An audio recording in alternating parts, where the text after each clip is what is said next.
Night became morning in Praia de Luz with a file that didn't yet have a spine. A bedroom window was recorded as open. 2 brief sightings of a child carried in arms. An apartment that was, for hours, both home and scene. In part 2, we step into the first weeks, the perimeter that was built, the procedures used, and the ordinary frictions that harden into arguments when years pass. No theories, no montage justice, just what was done, what wasn't, and why some early decisions still matter. This is the Midnight Mystery Archive, and this is part 2 of the Madeleine McCann case.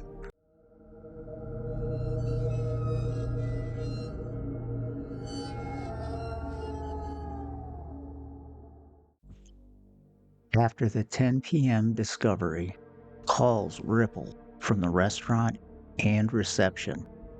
The first uniformed responders, GNR, arrive and begin containment. They alert staff, expand the search radius from the block to lanes, scrub, and the beach. They push a first-pass canvas to catch fresh memory. The Polícia Judiciária, Portugal's investigative police, are notified to lead the criminal investigation. Perimeter is a negotiation with geography, pool paths, low walls, cut-throughs, and a waterfront that absorbs light and sound. Volunteers are placed in concentric circles, nearest blocks first, then outward to the village fringes. Imperfect, fast, but necessary. 5A is both home and scene, the least ideal overlap. By the time detectives can take a breath, many feet have crossed the threshold. That is not the blame. It's how people move when a child is missing. What can be captured is captured. There's a state of discovery. The window's open, the shutter is raised, and it's recorded. The shutter is examined. Later summaries note no clear tool marks consistent with forced entry.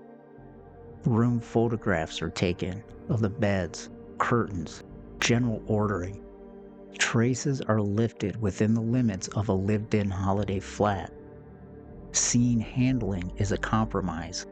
The goal ultimately is preservation, but the starting point is already disturbed.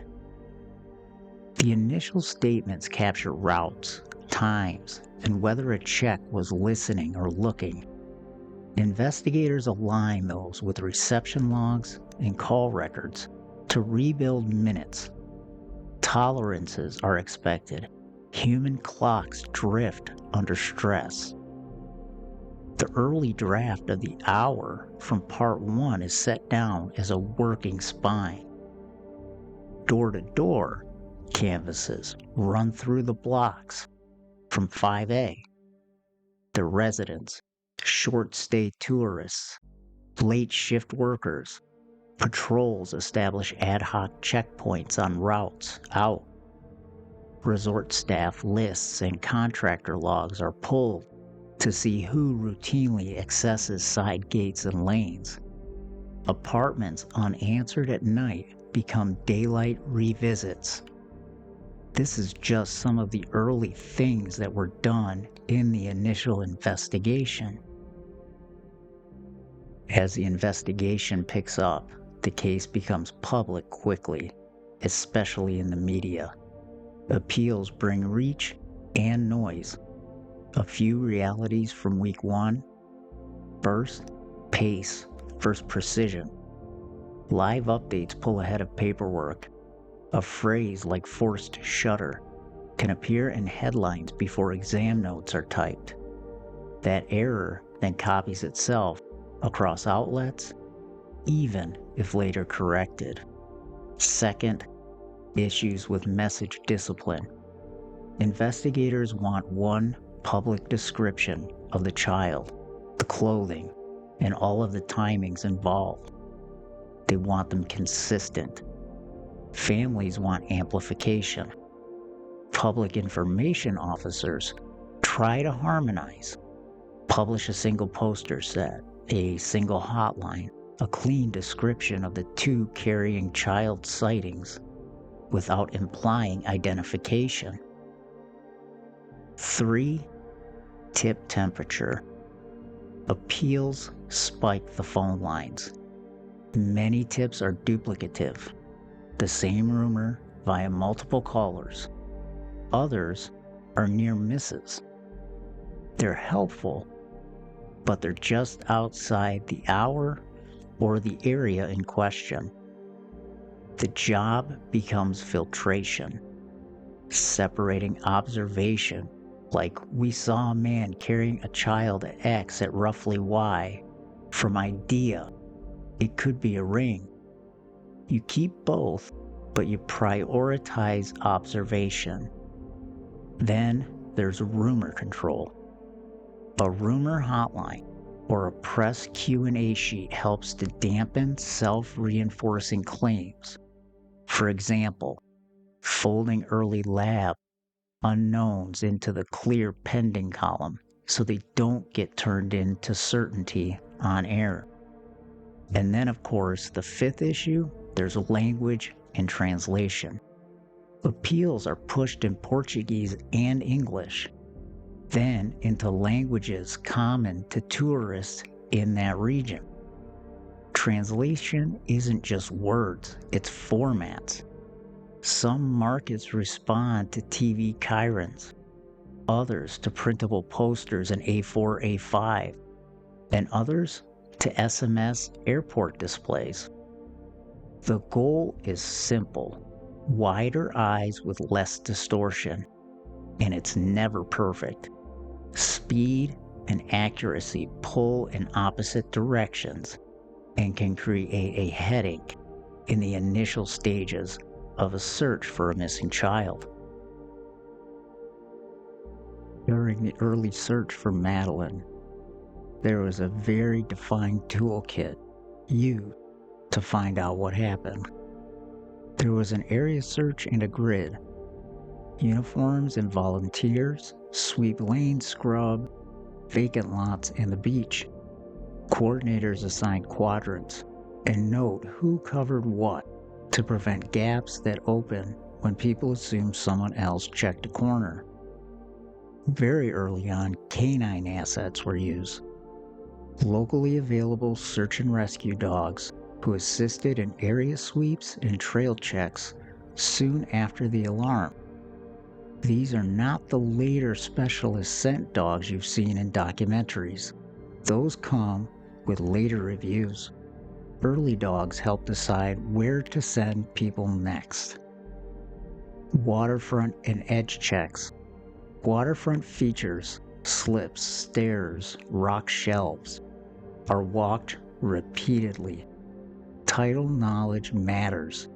Locals are leaned on to identify fast routes to and from the water at night. An aerial overview when it was available. Aerial assets, whether fixed wing or helicopter, are used, if available, to orient ground teams, mark open ground that's easy to miss at night, and photograph search polygons for the day shift. Vacant utility access. This was also considered. Search managers request keys for utility rooms, roof spaces, and vacant units. Lived-in resorts hide cavities. They could be bin stores, linen cupboards, service quarters that aren't obvious on public maps. And then, of course, there was research done by daylight. Any search in darkness is rerun at first light. This is a doctrine. Night hides small things, and first light often surfaces discarded items people missed. The principle is boring, but it is effective. Document coverage, recover critical areas, and widen the search slowly.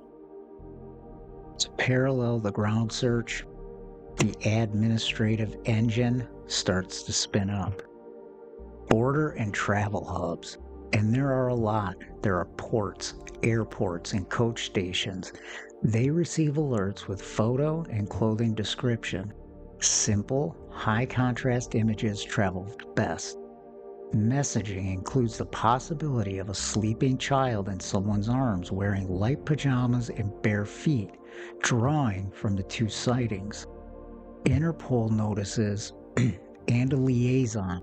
International notices and law enforcement liaison give the case legs beyond Portugal. The win isn't just foreign eyes, it's a shared contact tree, so tips don't die in translation or jurisdictional handoffs. Local taxi associations and private hire dispatchers are briefed as well, asking for pickups near the resort lanes between 9:30 p.m. and 10:30 p.m. the night of Madeleine's disappearance, and for any report of an adult carrying a child who is sleeping not in daytime attire.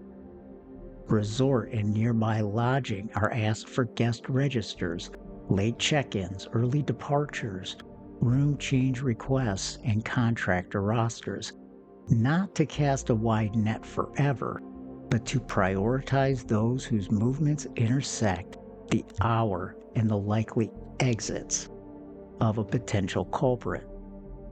Where it was possible, investigators would request reception logs, emergency line call tapes, and time-stamped switchboard activity, not as evidence of guilt, but to fix anchoring minutes that help map searches and sightings. And then, of course, there's night staff at the petrol stations, the late kiosks, and corner shops that were within a tight radius of where Madeleine disappeared from. They're asked for things like odd purchases. Maybe it was nappies or pacifiers, child clothes, blankets after the discovery time. These aren't smoking guns, but they're good directional data in a search. Now, we have to remember that this is 2007. The data exhaust we take for granted today, blanket CCTV, always-on smartphone trails, plate readers, it's patchy. Resorts may have partial camera coverage. Lanes often do not. Travelers sometimes roam less internationally. The shifts the first week center of gravity from data-led to witness and canvas-led with administrative support scaffolding to catch anything that doesn't exist. Once the appeals began, naturally, leads start pouring in and they start sorting themselves out, usually into different buckets. The first bucket would be observations, concrete reports with time, place, and action. Adult carrying a small child on Route X at 10:05, bare feet, light pajamas. Those go first to cross-checking maps and witness recontacts. Then there's people within proximity.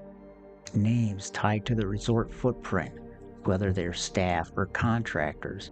Short-term renters whose work or lodging sits on access corridors. You're not assigning guilt, you're checking overlap with the hour and the routes. And then, of course, vehicles are looked at. Registrations or distinctive vehicle descriptions near 5A or along likely exit corridors between 9:30 and 10:15. Cars are time machines. A single plate hit from a petrol station or a garage can stitch the hour together. And then, of course, a lot of work is done on pattern and ideas around pattern. Theories not attached to a time-stamped observation. You keep them in the hold stack and revisit if actual observations begin to rhyme. None of this is glamorous. It's sorting for days so that the one useful thread isn't buried under 20 or 30 different sounds that drown out what could have happened to Madeleine. The first few weeks decide what later years can argue about. Here, they left a room we can describe, minutes we can order, and a gap that is never closed. In Part 3, the long pursuit, we will follow the years. Handovers and re-teams, specialist dogs and forensic re-examinations, appeals that made new leads and new noise, and the moments when investigators publicly named persons of interest. Names we'll use carefully in context, because that's how you keep a case legible. This has been the Midnight Mystery Archive and Part 2 of the Madeleine McCann case. As a reminder, find us on all podcast platforms. Search the Midnight Mystery Archives and we'll pop up. Thank you for listening, and we'll catch up next week with Part 3 of the Madeleine McCann case.